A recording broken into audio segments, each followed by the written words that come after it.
Hallo und herzlich willkommen zu unserer heutigen Vertiefung. Schön, dass du da bist. Ja, hallo, auch von mir. Super, dass du wieder eingeschaltet hast. Heute ist schon Tag 32. Wahnsinn, oder?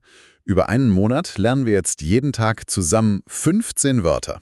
Ja, echt stark. Auch von dir. Das freut uns sehr, dass du so dabei bleibst. Absolut. Und du weißt ja, unser Plan. Bis Tag 60 bleiben wir schön auf A2-Niveau. Genau, da festigen wir die Basics. Und danach geht's auf zum nächsten Level. B1, gemeinsam. Schritt für Schritt. Und ein kleiner Tipp noch für dich, wie du vielleicht noch mehr mitnehmen kannst. Ah ja. Die Shadowing-Technik. Schon mal gehört? Oh ja, die ist super. Das heißt einfach, sprich uns nach. Also die Sätze, die wir sagen, wiederholst du laut. Genau. Versuch so ein bisschen die Betonung, den Rhythmus mitzumachen. Ja, dieses laute Mitsprechen, das hilft wirklich ungemein beim Lernen. Und für die Aussprache ist es top. Also probier's ruhig mal aus. Einfach mitplappern. So, und das Thema heute, das passt auch gut, weil es um Ausdruck geht. Grundwortschatz, Gefühle und Eigenschaften. Stimmt, speziell für A2, wie gesagt.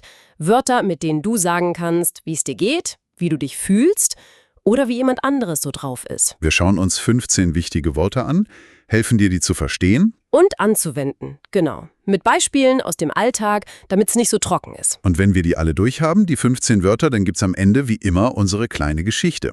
Ja, da siehst du die Wörter dann nochmal im Einsatz sozusagen, wie sie zusammenspielen. Finde ich auch immer gut. Also bleib auf jeden Fall bis zum Schluss dran, damit du das volle Programm kriegst und alles gut sacken kann. Es lohnt sich. Okay, legen wir los. Ja, fangen wir an. Das erste Wort ist ein Nomen. Ein sehr schönes, finde ich. Die Freude. Auf Englisch. Joy. Ah, die Freude? Ja, wer freut sich nicht gern? Das ist doch ein tolles Gefühl. Absolut. Zum Beispiel, stell dir ein Kind vor, das lacht vor lauter Freude. Vielleicht hat es gerade sein Lieblingsspielzeug bekommen. Ja, schönes Bild. Man sieht die Freude richtig. Oder man kann auch sagen, ich habe eine große Freude über das gute Ergebnis. Man hat Freude, genau. Oder man empfindet Freude. So ein warmes, positives Gefühl. So, und oft gibt's ja auch ein Gegenteil. Ein Gefühl, das nicht so schön ist, aber das wir auch alle kennen. Ja, leider. Du meinst bestimmt die Angst? Auch ein Nomen? Die Angst. Auf Englisch? 4. Genau die Angst. Ist zwar unangenehm, aber manchmal ja auch nützlich, als Warnung. Stimmt. So ein Klassiker ist ja, viele Leute haben Angst vor Spinnen. Oh ja. Oder vor Gewitter vielleicht. Richtig. Oder denk an Prüfungen. Er hat Angst vor der Prüfung morgen. Man hat Angst vor etwas. Das ist echt ein wichtiges Wort, weil Angst uns ja in vielen Situationen begegnet. Mal stärker, mal schwächer. Okay, weg von der Angst hin zu was Schönem. Vielleicht das stärkste Gefühl überhaupt? Oh ja. Die Liebe. Wieder ein Nomen, feminin. Auf Englisch, love. Ja, die Liebe. Die ist natürlich zentral. Denk nur an die Liebe zwischen Eltern und Kindern. Die ist ja was ganz Besonderes. Total stark. Oder natürlich die romantische Liebe. Genau. Manchmal reicht ja auch der Satz, Liebe ist einfach schön. Man kann Liebe fühlen, Liebe geben, Mhm, Liebe empfangen. Ein Kernwort für uns Menschen, würde ich sagen. absolut. Kann man auf A2 eigentlich schon verschiedene Arten von Liebe unterscheiden? Also sagt man da was anderes für Familie als für Partner? Gute Frage. Also auf A2 benutzen wir meistens einfach die Liebe. Und aus dem Zusammenhang, also aus der Situation, wird dann klar, was gemeint ist. Familie, Freunde, Partner. Ah, okay. Später, so auf B1, B2, lernt man dann vielleicht noch genauere Wörter. Aber die Liebe ist erstmal der Schlüsselbegriff. Verstehe. Okay. Aber im Leben gibt's ja nicht nur Liebe und Freude, manchmal ist man auch unzufrieden, oder? Leider ja. Da kommt dann schnell der Ärger. Auf Englisch Anger oder Annoyance. Und, Achtung, Ja, der Artikel ist der, maskulin, der Ärger. stimmt, genau, gut mitgedacht. Der Ärger. Ja, der kommt halt oft, wenn was schief läuft oder uns was stört. Zum Beispiel. Naja, ich hab Ärger mit dem Nachbarn. Seine Musik ist immer so laut nachts. Das nervt. Oh, das kenne ich. Oder was auch viele kennen. Sein Ärger war echt groß, als der Zug schon wieder Verspätung hatte. Ja, typisch. Man hat Ärger. Oder man bekommt Ärger. Ist halt so ein negatives Gefühl, nicht gleich Wut, aber schon unangenehm. Frustrierend. Genau. Aber auch, wenn man sich ärgert, sollte man eins nicht verlieren, Ah, ich weiß, was kommt. nämlich die Hoffnung. Wieder feminin, die Hoffnung. Auf Englisch Hope. Die Hoffnung, die finde ich auch total wichtig. Gibt Kraft, wenn es schwierig ist. Absolut. Zum Beispiel, wir haben die Hoffnung, dass das Wetter am Wochenende schön wird. Damit der Ausflug klappt. Genau. Oder dieses Sprichwort, das kennst du bestimmt. Die Hoffnung stirbt zuletzt. Stimmt. Heißt ja, man soll nicht aufgeben, auch wenn es blöd aussieht. Eben, man hat Hoffnung. Oder man schöpft neue Hoffnung. Wie so ein kleines Licht. Schön gesagt. So, jetzt hatten wir die Liebe als Nomen. Passend dazu gibt's natürlich das Verb. Klar. Lieben. Auf Englisch to love. Ein sehr, sehr positives Verb. Und das Perfekt. Ist das regelmäßig? Ja, ganz regelmäßig mit haben. Hat geliebt. Also, lieben hat geliebt. Drückt halt tiefe Zuneigung aus. Oder Leidenschaft? Lieben hat geliebt. Gut, also sage ich zum Beispiel, ich liebe meine Familie. Perfekt. Oder ich liebe es, am Wochenende lange zu schlafen. Kann man auch. Ja. Oder in der Vergangenheit, sie hat ihre Katze sehr geliebt. Die war immer bei ihr. Ein starkes Gefühl, ein starkes Verb. So, und jetzt kommt wieder das Gegenteil. Ah ja. Das muss auch sein. Das Verb hassen. Auf Englisch to hate. Und das Perfekt. Ist hier auch mit haben. Hat gehasst. Hassen hat gehasst. Puh, kein schönes Wort. Nee, echt nicht. Aber es gehört halt dazu, zu den Gefühlen. Auch wenn es sehr negativ ist. Beschreibt eben eine ganz starke Abneigung. Gibt's dafür auch ein positives Beispiel? Klingt komisch, aber Naja, man könnte sagen, er hasst Ungerechtigkeit. Und deshalb kämpft er für fairere Bedingungen. Da ist der Hass quasi der Antrieb für was Gutes. okay, so gesehen. Oder halt ganz alltäglich. Sie hat den Kaffee gehasst, der war viel zu bitter. Zum Beispiel, man kann Dinge hassen, Situationen, aber es ist echt ein starkes Wort. Muss man vorsichtig sein damit. Finde ich auch. Okay, weg von hassen, hin zu was Schönem. Lachen. Ein Verb. Auf Englisch to laugh. Ja, lachen. Das macht doch Spaß. Und das Perfekt ist, hat gelacht.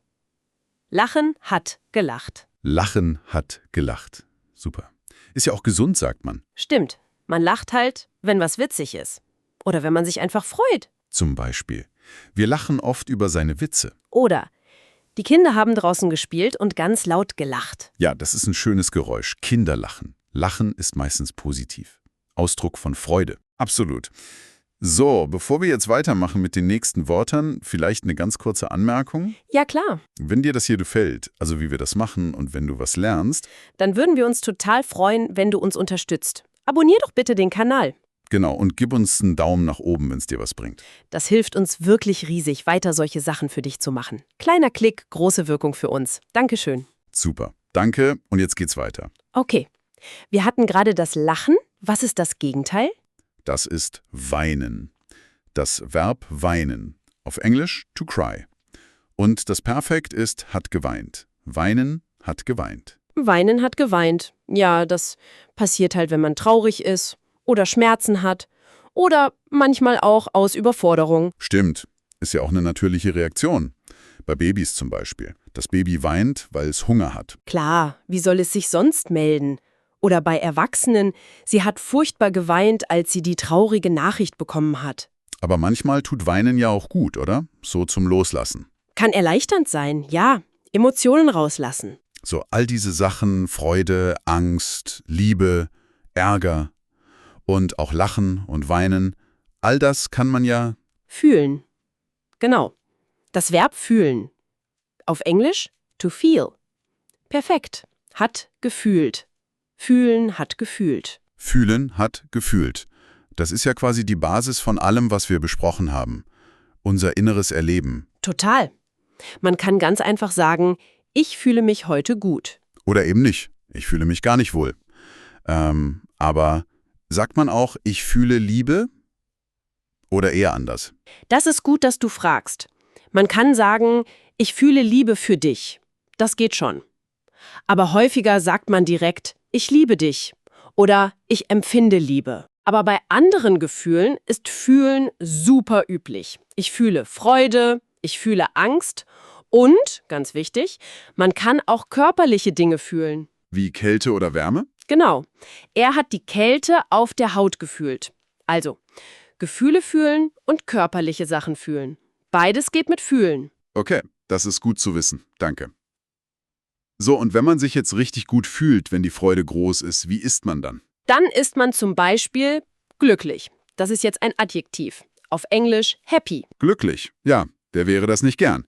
Beschreibt halt große Freude, Zufriedenheit. Genau. Zum Beispiel, sie ist total glücklich über ihren neuen Job. Der ist perfekt für sie. Oder man sieht's jemandem an. Er hatte ein glückliches Lächeln im Gesicht. Ja, das Adjektiv beschreibt dann das Lächeln. Glücklich sein, tolles Gefühl. Und das Gegenteil davon? Ist traurig. Auch ein Adjektiv. Auf Englisch sad. Traurig? Kennt auch jeder dieses Gefühl, kommt halt bei Verlust, Enttäuschung. Oder wenn man Mitleid hat. Zum Beispiel. Er ist traurig, weil sein Hund krank ist. Das kann man gut verstehen. Ja. Oder demütig. Das ist eine echt traurige Geschichte. Beschreibt das Gefühl von Kummer. Niedergeschlagen sein. Wichtig, das auch benennen zu können. Finde ich auch. So, und wenn der Ärger, den wir hatten, wenn der richtig, richtig stark wird, so unkontrollierbar fast, Ja, dann ist man nicht mehr nur ärgerlich, sondern sondern wütend. Auch ein Adjektiv. Auf Englisch angry oder furious. wütend.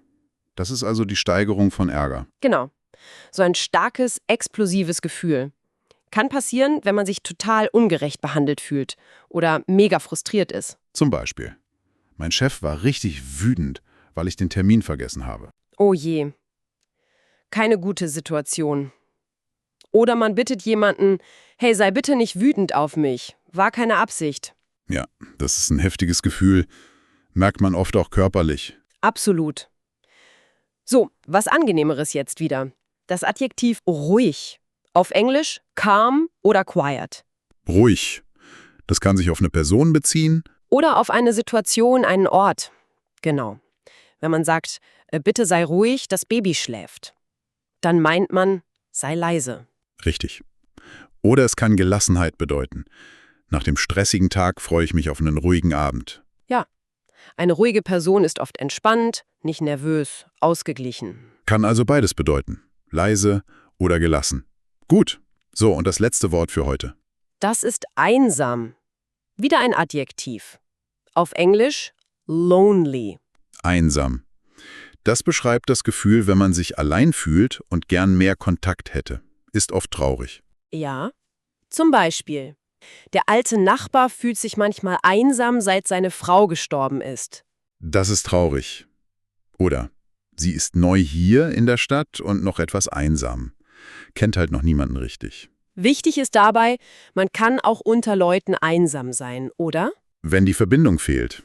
Stimmt, genau. Das ist der Punkt. Es geht nicht nur ums Alleinsein, sondern um das Gefühl dabei. So, das waren sie. Unsere 15 Wörter zu Gefühlen und Eigenschaften heute. Puh, Ja, eine ganze Palette. Ich zähle nochmal auf. Die Freude, die Angst, die Liebe, der Ärger, die Hoffnung. Dann die Verben. Lieben hat geliebt, hassen hat gehasst, lachen hat gelacht, weinen hat geweint, fühlen hat gefühlt. und die Adjektive? Glücklich, traurig, wütend, ruhig und einsam. Genau. War intensiv, aber echt wichtige Wörter. So, und jetzt kommt unsere Geschichte. Ja, jetzt siehst du die Wörter nochmal in Action. Hör gut zu. Anna war vor ein paar Wochen in eine neue Stadt gezogen. Am Anfang, muss man sagen, fühlte sie sich oft ziemlich einsam. Ja, alles war neu, sie kannte niemanden und sie hatte manchmal echt Angst, hier keine Freunde zu finden. Abends saß sie dann in ihrer Wohnung und war oft richtig traurig. Und manchmal hat sie sogar heimlich geweint, weil sie ihre alten Freunde so vermisst hat. Aber Anna war eigentlich keine, die aufgibt. Tief drinnen hatte sie immer noch die Hoffnung, dass es besser wird. Sie hasste dieses Gefühl, so allein zu sein. Und dann hat sie beschlossen, ich muss was tun. Genau. Eines Nachmittags ist sie dann in ein kleines Café gegangen. Einfach so, um Leute zu sehen. Und stell dir vor, wer sitzt da an einem Tisch? Leo, ein alter Freund aus dem Studium, den sie total liebte, aber ewig nicht gesehen hatte. Was für eine Freude. Anna konnte es kaum glauben. Sie haben sich natürlich sofort zusammengesetzt, gequatscht ohne Ende. Mitten im Gespräch kommt dann so ein Kellner, ein bisschen gestresst vielleicht, und kippt aus Versehen Kaffee auf Annas Jacke. Oh nein. Kurz hatte Anna echt Ärger im Bauch. Aber der Kellner hat sich so nett entschuldigt. Boah, ihm sichtlich peinlich. Da konnte Anna gar nicht richtig wütend werden. Im Gegenteil. Sie musste plötzlich laut lachen über die ganze Situation. Leo hat sofort mitgelacht. Und nach diesem Treffen und dem kleinen Unfall fühlte sich Anna wie verwandelt. Sie war überhaupt nicht mehr einsam. Sondern einfach nur superglücklich, Leo wiedergefunden zu haben. Sie blieb den ganzen Nachmittag total ruhig und entspannt, hat die Zeit mit Leo genossen. Und als sie sich verabschiedet haben, dachte Anna, hey, vielleicht wird das doch noch richtig gut hier in der neuen Stadt. Voller Freude und vielleicht sogar neuer Liebe. Man muss nur offen sein. Ja, das war unsere kleine Geschichte von Annas Gefühlschaos. Hast du die Wörter wieder erkannt? Zeigt schön, wie schnell sich Gefühle ändern können, oder? Absolut. So, und jetzt bist wieder du dran. Üben, üben, üben. Schreib uns doch deine eigenen Sätze mit den Wörtern in die Kommentare. Trau dich. Ja, zum Beispiel, was macht dich glücklich? Oder hattest du schon mal großen Ärger? Wir lesen das wirklich gerne. Und für dich ist es die beste Übung. Genau. Und wenn du mehr lernen willst, abonniere den Kanal. Und einen Daumen hoch, wenn es dir gefallen hat. Das wäre super, motiviert uns total. Und nicht vergessen, morgen geht's weiter. Mit einem super wichtigen Thema. Büro und Arbeit. Oh ja, da geht's um Wörter für den Job, für Kollegen, den Arbeitsalltag. Total nützlich. Also sei unbedingt wieder dabei. Wir freuen uns auf dich. Bis morgen. Tschüss, mach's gut.